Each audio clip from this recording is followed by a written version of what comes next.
want to share with you 5 different ways here today of how we are different than our parents and how we should be different than our parents. I don't know your parents, so I'm just speaking, generally speaking, that older generation, that baby boomer generation, or just under it, whatever their name is. We want to be different than them. We are different than them. If you're watching this video here with me live or in the recording, you already are here because you want to reject and turn away from a lot of the parenting styles and principles that how you were parented. We want to be better than our parents. And if that's not you, I don't even know what you're doing here for, but I know that's you. And I'm glad that's you because there is so much more beauty and more wisdom that we know now in parenting than our parents had growing up. So let's do it. Let's be the best parents we can be. Here's 5 things of how we need to be better. And I've incorporated these in all of my tools, my teachings. We can talk more about these when we have these open Q&As in a few minutes. The first one is humility. It's so important for us to practice humility with our kids, to be vulnerable with them, to be real with them, to really let them see our hearts and let them see we're not perfect. We don't have this whole thing called parenting figured out. You know, one of the most wonderful things you can say to your kids is, look, I really don't know exactly what I'm doing here. You know, I've never been a parent to this age of a person before. Is, hey, like, I'm learning as I go here. Like, humbly admitting to our kids that we make mistakes, we do wrong. See, we actually want our kids to speak up to us. Sometimes people tell us, I hate talk back. I don't mind talk back. I actually like it. I like it when my kids talk back to me, which doesn't really happen very much. But when my kid speaks back to me, I have one in particular who does it. I get kind of happy because now I know like what she's feeling. I'd rather her speak up to me than her just kind of like put her arms down, put her head down and walk away. And I don't even know what's going on. I didn't know that there was a detachment in our attachment, right? So humility. When I think about my childhood, one of the most painful memories I have is I'm in a family meeting with my family, with my mom, my stepdad, and my sister. Now this is kind of interesting because I teach a lot about the beauty and the power of family meetings, and I can only remember one family meeting that I had. And long story short, we were all really struggling with my mother, struggling with how she was treating us. So here we are, stepdad, 17-year-old me, and 16-year-old daughter, sister, her daughter, and we all start sharing with her how we're really struggling with her. And what does she do?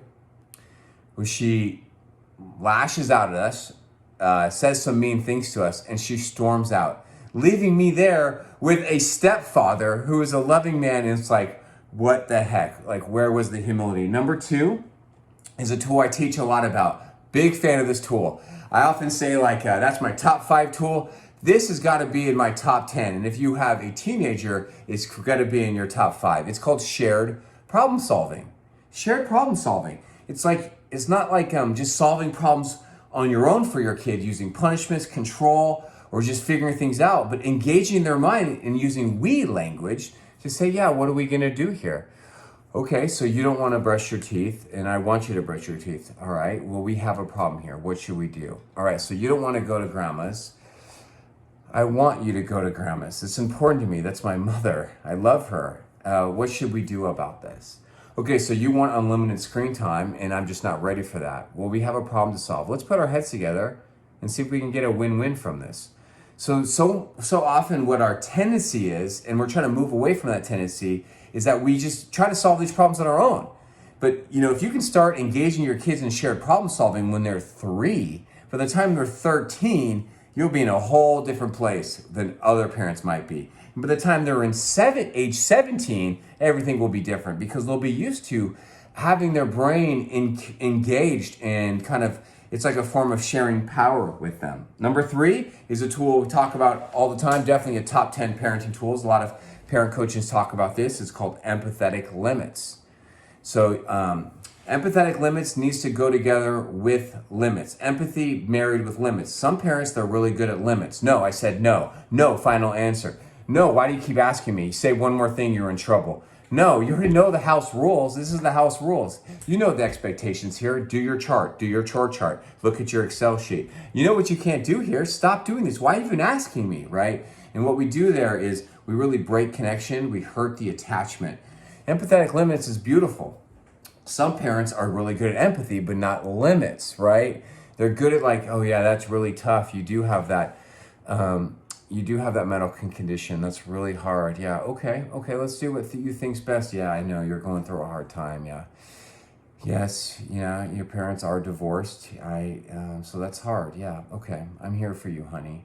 Right. Or yeah. Well, I know math is hard for you. Yeah. You do have a D. Do you think you can maybe bring it up? Okay. You'll try. Okay. I'm here if you need anything.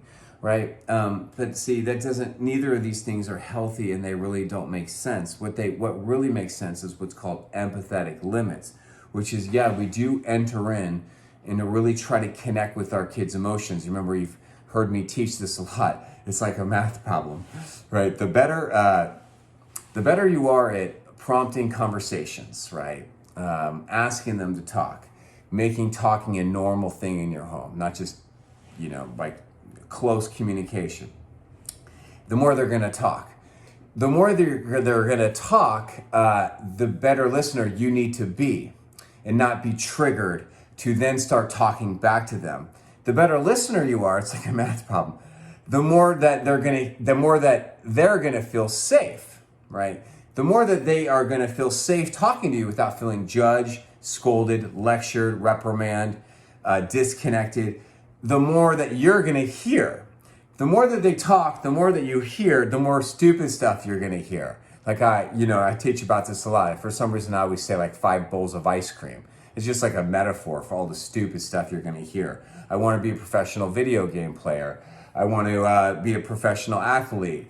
I want to drop out of school. I want to have no chores. I don't want to do my chores. I don't want to get good grades. I think your religion is stupid. I think you're stupid. I think your parenting is stupid. I think my step-parent is stupid. I think you love them more than you love me, right? The more you listen, the more stupid stuff you're going to hear. This is a good sign. The more stupid stuff you hear and then you don't respond to it or you don't react to it, big difference between response healthy, reactions not healthy. Reactions can be found in question number 2 of your Being the Best You packet. If you're new here, welcome.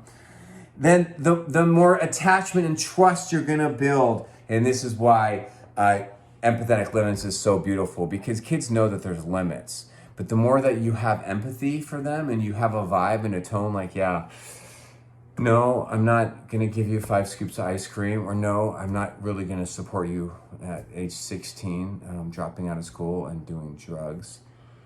But tell me more about this. What's on your heart? Okay, yeah.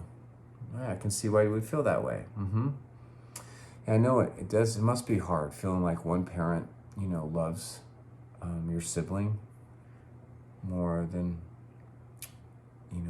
they love you. It's tough. Yeah, tell me more about what that feels like. That must not feel good.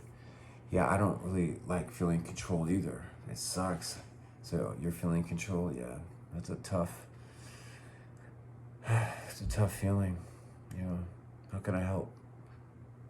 Oh, yeah, I don't think I can do that. I'm sorry, I started laughing. Right back in character. Yeah, I don't think I can do that. But I don't want you to feel controlled around me. Like, I love you. So is there anything else I can do? No, I don't feel comfortable doing that. But I'm here. Why don't we just keep talking about this? Okay. All right, number 4 is something I'm a big fan of. You never heard me teach you this tool before because I just invented it in my head. Okay, I call this tool shared confusion. It's similar to shared problem solving. Here's what I'm thinking, okay? Don't you hate that when people in your life rally around you, like behind your freaking back, and then they make decisions for you? Like, I'd be really mad if these people behind my back like make a decision. Now, this normally happens in like work settings, right? When like your boss might come to you and be like, yeah, we're all talking about you and blah, blah, blah. Here's what I decided. But it doesn't really happen to me very much. So I'm trying to like fish for examples. But like, you know where it could happen is in like a family dynamic. Like you have a large family and like your sister is talking to this person about Easter or about what you're gonna do. And then they all make a decision like without you. Or like, what the heck is that? See, that doesn't really happen to me very much, but I know this happens to some of you. Or like when people like gossip or they rally and they're talking about you. It's a horrible feeling, you know? It feels kind of betraying. You feel kind of powerless. But this is actually what our kids feel with us very often. This is actually what our kids feel with us very often. They feel like we just make decisions for them and we didn't even include them. The only real life example that I can think of where this is really happening in my life is big fan of like Christian churches, Christian church culture. But there's something that happens in Christian church culture which is kind of like a little weird and shady and actually hurts people. So if you go to a Christian church, you've probably experienced this before, where like someone will stand up. So here you are, you're in this church and like you go to church or whatever, like whether you go a lot or you go sometimes, and they're like, we're a family, we're all together. Maybe you give money to the church, like your 10% tithe, or maybe like they're using all this language, we're a body, we're all connected, right? You know about all that stuff. You've heard of it either from the TV or maybe you go to church, right? Like I go to church. And so then they're like using all this language, so you kind of feel like you're a part of something, right? You're in a community, you feel like you're connected. And then someone stands up on the microphone and says, hey, I have a huge announcement to make. We're gonna go in this total wild direction from the church. And we're changing everything. And we've been talking, and us and the internal leadership has been talking about this for 3 months. Or someone stands up, say, hey, huge decision. This person's been doing this crazy, crazy stuff for 3 months, for 6 months. We've been dealing with it, and this is our decision. And you're like sitting there like, what the heck? Or like, hey, I've been thinking about quitting as your pastor for this long. Or, hey, this person's been caught in this like really bad sin or this shady sexual stuff. Who knows, right? Or money. Someone's been stealing money. You're like, all this stuff. And then they just announce it. You're like sitting there as a freaking adult, like, okay, like I'm out of the loop.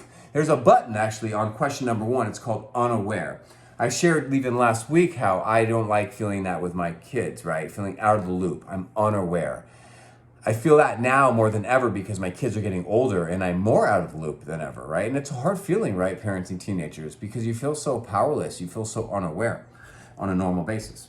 And so, yeah, so instead of doing this, what the churches could do is you could share your confusion with the community, saying, hey, we got a situation we're dealing with, and we want you to know we're dealing with this as an internal leadership team, but there is something going on, and we can't talk about it, but at least you know. That way, when they make the big decision in 1 to 3 months, then it's like, oh, we're in the loop. Now, I'm not advising, I'm not giving any freaking church leadership skills right here, but what I'm talking about with parenting is number 4 is shared confusion. You can say, kids, I don't really know what to do here. I'm pretty confused. What do you think we should do? You know, or like sometimes we have financial problems in the house here, and because of X, Y, and Z's, and so sometimes I will wisely even share that with my kids. Yeah, because I own my own business, so like there's fluctuation and things go. You know, crisis happens, expenses go here, and so and sometimes we won't even know how to make the right decision with parenting. Right? I don't know what to do. I'll say I don't know what to do here. Instead of me just keeping this inside, what I'll do is I'll appropriately share it with my kids. Now, shared problem solving and shared confusion are different because in shared problem solving, I'm asking them to help solve the problem. In shared confusion, it might be similar, but I don't need my kids' opinions on solving problems sometimes. Like I'm a freaking adult, right? I'm the parent. I'm gonna go ahead and make decisions which I feel is best for the child and for the family. And then here's the last tool as we wrap up this opening teaching. So I talk about this about 3 times a year. Big fan of this book. We've all heard of the book, The 5 Love Languages. Super famous book, been on my Amazon bestseller for like maybe 2 decades. It's pretty crazy. Dr. Gary Chapman. The 5 Love Languages. Very integral part of understanding romantic relationships, but they also have the 5 love languages for kids, which is really interesting. Done topics and teachings on that in the past. I've also done a book that no one ever talks about, which is one of his follow-up books, which is called The 5 Love Languages of an Apology. So we think about trying to be these humble parents for our children. I advise us to actually live out the teachings of this book. Gary has said, look, there's 5 different ways that people make amends to have an apology. I've shared in this past how much I hate the words I'm sorry. It just doesn't really connect with me. It doesn't connect with my heart. And so when I read this book like 15 years ago, it changed my life because I realized anytime I want to apologize to somebody, I'm going to try to not speak in my language, but I'm going to just speak in all 5 languages to this person because I don't know what their love language is for an apology. I don't know how they connect with an apology. So here's a quick teaching on them so you don't have to read the book. The first one is called requesting forgiveness, which is straight up like, will you forgive me? I mean, that is so humble. I mean, I probably only said that like, maybe less than 10 times in my life, maybe less than 5. There's a strong chance that you're watching this, you've never even said that before. Why? Because no one ever modeled that for you. No one ever taught that to you, of how powerful that is. You're just like so vulnerable. Will you please forgive me? But this is why some people eat that stuff up. Number 2 is expressing regret. And that's where this term, I'm sorry, comes in. Essentially, it's like it's a form of admitting responsibility. Now, if your kids are saying I'm sorry to you because they keep hitting their sibling, or I'm sorry because of X, Y, and Z, and you've ever said to your kid, like, hey, I feel like you just say this a lot. Or if you feel like they're just kind of like manipulating you with an I'm sorry or dehumanizing you, you need new tools for that, and I can help you with that. Number 3 would be what's called accepting responsibility. One of the main ways people do this is by saying this 3-word phrase, I was wrong. I was wrong. That's really hard for many people to admit they're wrong. Now, we could do a whole other video on what I'm about to say. Most of the time in human relationships, there is no right and wrong. There is no morality. There is no like, this was absolutely evil and this was good. Usually what happens in relationships, everybody, is that if you do something and the person is saying that was wrong, really what they're really saying is that was just wrong for me. It doesn't mean what you did was wrong.